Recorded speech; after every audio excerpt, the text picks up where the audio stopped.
Hey guys, welcome back to another video, and in today's video, I'm going to be taking a look at my top 5 SMGs inside of Call of Duty Mobile. Now, I feel like in a time of just AR spamming, I do feel like we need to take a little bit of a break sometimes and just, start to use SMGs again like I am in this video. Now, obviously, SMGs aren't better than ARs, that's just a given fact, but it was really fun to start using SMGs again, and I recommend you guys just try it out once in a while. Because ARs can kind of make your skill really bad because, the time to kill is just way too fast. But, all the gameplay in this video is in Legendary Ranked. And also make sure to go ahead and subscribe because we're trying to get to... What are we trying to get to now? Let's see if we can get to 20k maybe by... See if we can get to 20k by June. That's going to be a little bit hard, but... I have confidence in you guys. I know we can do this. So make sure to go ahead and subscribe right now. But yeah, without any further ado, let's just get into the video.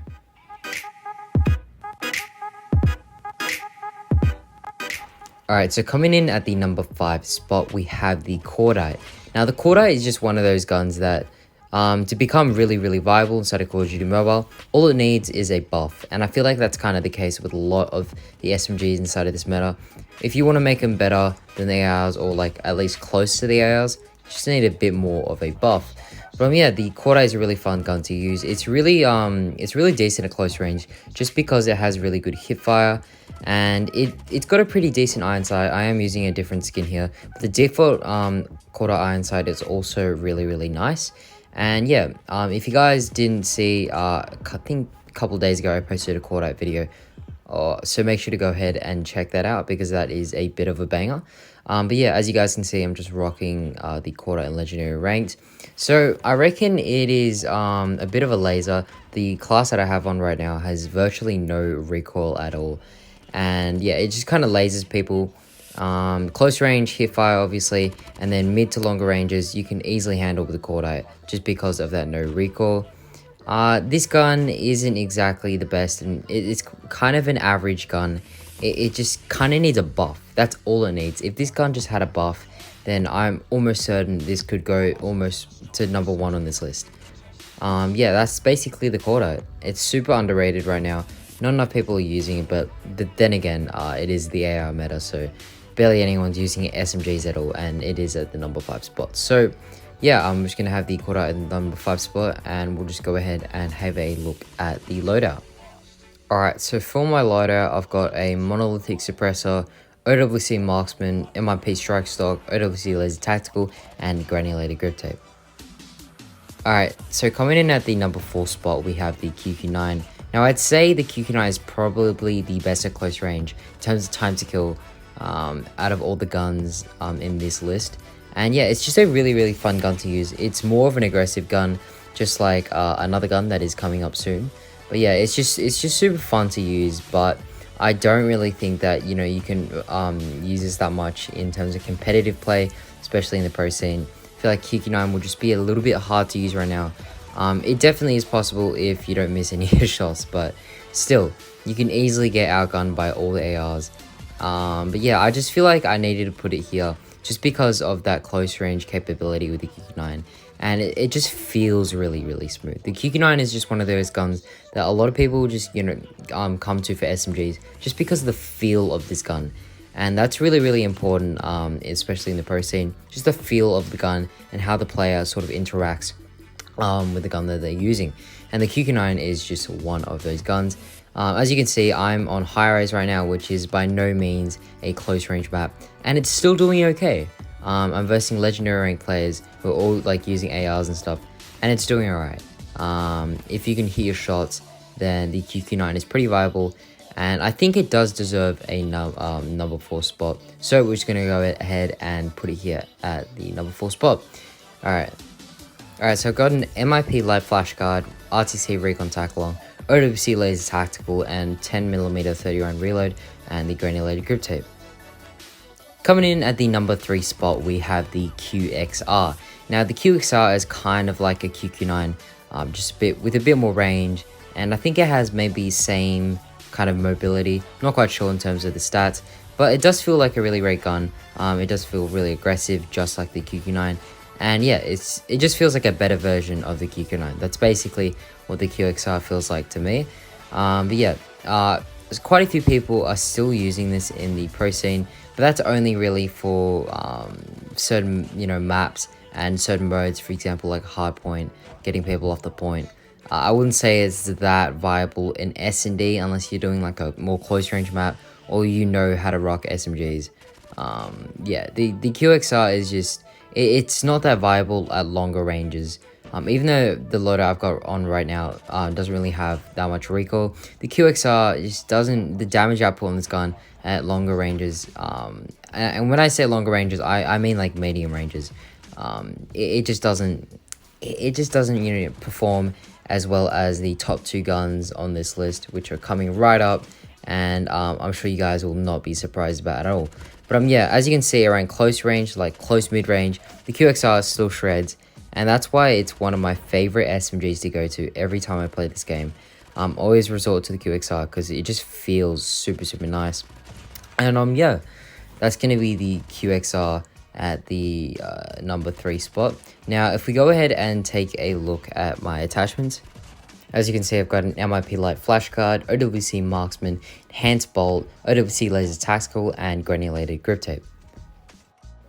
Alright, so coming in at the number 2 spot, we have the GKS.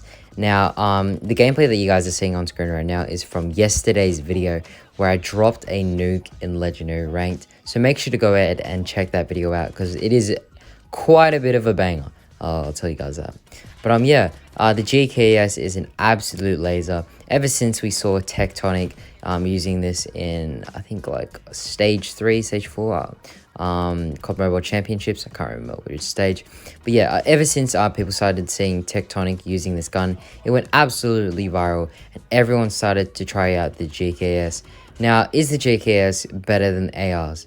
My short answer to that is no. But it is the closest replica of an AR that you can get from the SMGs, and that's why it's really, really good at longer ranges. So as you can see right now, medium, even long ranges. So when I say long ranges for SMGs, I mean like medium range, that kind of range. But you could compete at longer ranges in terms of full long ranges, as in AR long range. It is possible, but most of the time you're probably going to lose to like a Man of War or something like that. But yeah, the GKS, it's super, super fun to use, and especially with the current meta, it's just really, with the times, and it's just one of those guns that is used a lot in the pro scene. I think especially the NA pro scene, a lot of people use the GKS, and a lot of people also use the number 1 gun, which will be on this list soon. But yeah, the GKS is like an SMG. It's got an SMG feel, but it's actually viable compared to some of the other SMGs on this list, which aren't, as viable as you'd like. But yeah, let's go ahead and have a look at the attachments. Alright, so as you guys can see, I've got a YCAM integral suppressor, a YCAM combat stock, OWC laser tactical, 40 round extended mag, and a granulated grip tape. Alright, so coming in at the number 1 spot, we have the RUS-79U. Now, the RUS is just one of the guns that I've used for the longest time in this game. Now, I think I started using it a little bit in Season 1, a bit more in Season 2. And then Season 3, I started maining this weapon, I think. And then I stopped using it for a bit. And then I think Gunsmith or something like that. Started using this gun again. And I mained it for a couple of seasons until the AR meta came and the game just kind of completely shifted to ARs. But yeah, the RUS is just a really, really great gun. It's got a great iron sight. It's got a great feel. Movement is really, really nice. ADS is also really nice as well. It is just all around a really, really great gun. And especially in the meta of ARs, it's one of the best, one of the better SMGs inside of this game. And the loadout I have you guys is 3AMOR's loadout from one of my other videos. I think it was like using 3AMOR's Rust setup, so make sure to go and check that video out as well, because that video, just like all the other videos I've recommended to you guys, is an absolute banger. But yeah, RUS, super, super fun to use. I just love using this gun, man, and like it's just super fun. Anyway, if we move on to talks of the competitive scene, quite a few pros are starting to use this gun just a little bit. Obviously, since they're pros, they can use whatever they want. without it being too detrimental to their to their performance, just because they don't really miss shots. But the RUS is just one of those guns that is pretty viable, I'd say, in respawns, because it's in SMG. You can move really fast and do heaps of things. Yeah, I just feel like RUS is just the best SMG inside of this game right now, and there's not really much that you can do to argue that, because JKS isn't as viable at close range, other guns aren't as viable as long range, and this gun is kind of just a jack of all trades for SMGs. So I do believe this is the best SMG inside of Call of Duty Mobile. Let me know in the comment section below what your thoughts are about this top 5 SMG list, because I know a few people will disagree with me on some fronts. But yeah, hopefully you guys did enjoy this video. Make sure to go ahead and subscribe, and let me just pull up the iOS loadout real quick just to end off the video.